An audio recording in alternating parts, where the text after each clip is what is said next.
Hi, I'm Kat Kahn, and I'm one of the librarians here at Bay County Public Library. And I'm going to be showing you how to do some easy origami folding today. Now, I have been folding origami since I was like 8 years old.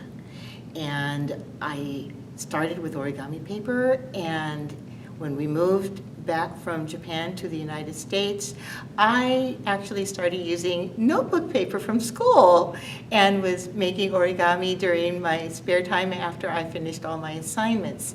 So you can easily adapt paper, rectangular paper, wrapping paper, notebook paper, whatever, to make origami paper squares, even if you don't have any at home, so that you can still have some fun.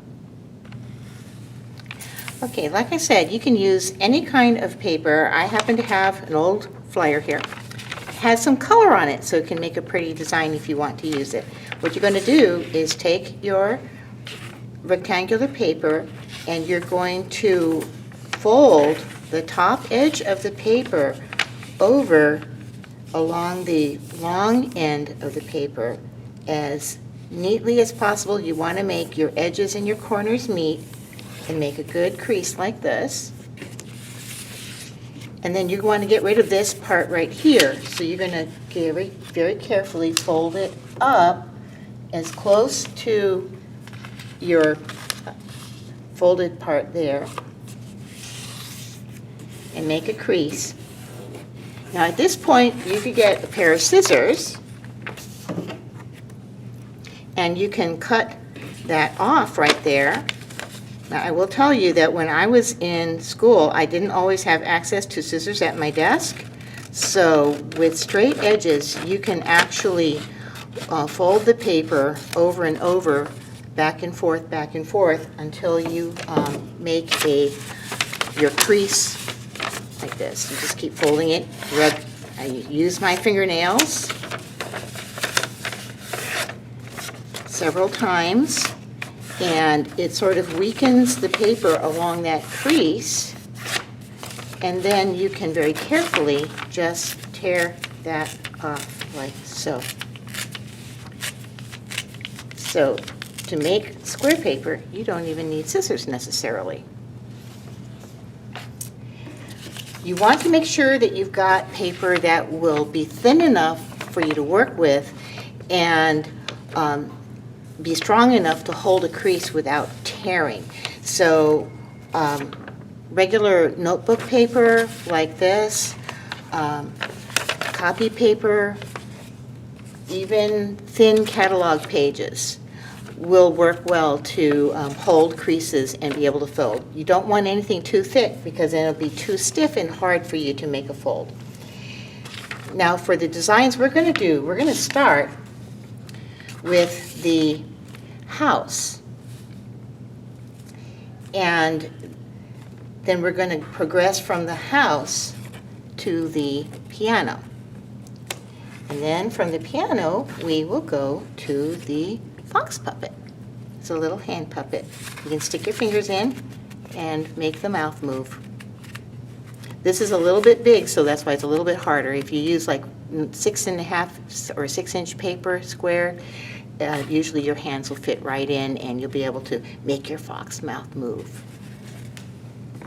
So to make the house, you're going to take your paper and fold it in half into a rectangle. Again, origami, make your folds, make your corners and edges meet as neatly as possible. And now from here, we're going to fold this rectangle in half into a square, like so. Now you're going to open it back up because you want that center crease. Now you're going to fold each side, each of these sides, the short sides, into that center crease.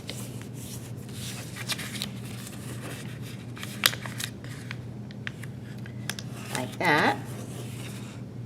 And then we're going to open up one side, push your finger in along that fold up to the top, and then fold it down. In the instruction books, they call this a squash fold because you're opening and squashing down. And that opens up Now we're going to do the other side the same way and squash it down. And here's your house. Now, we're going to progress on to the piano. So what you're going to do is, see this center part here that is separate? You're going to fold that basically into thirds. You can just kind of eyeball it. You don't have to measure it. You're folding it into thirds, and then you're going to fold it up like this, and then you're going to fold these sides over along their crease, like so. And then when you open it up, just like that, you have a piano. And if you wanted to, you could take a pen or pencil and you can actually mark the piano keys on there. So that's the piano. Now we're going to go on to the fox. So what we're going to do, open that back up like this, keep that folded, turn this whole model over, and now you're going to fold each of these two short sides back to the center, right along that crease that you made before, like so. And then you're going to fold this up just the way that you did for the piano.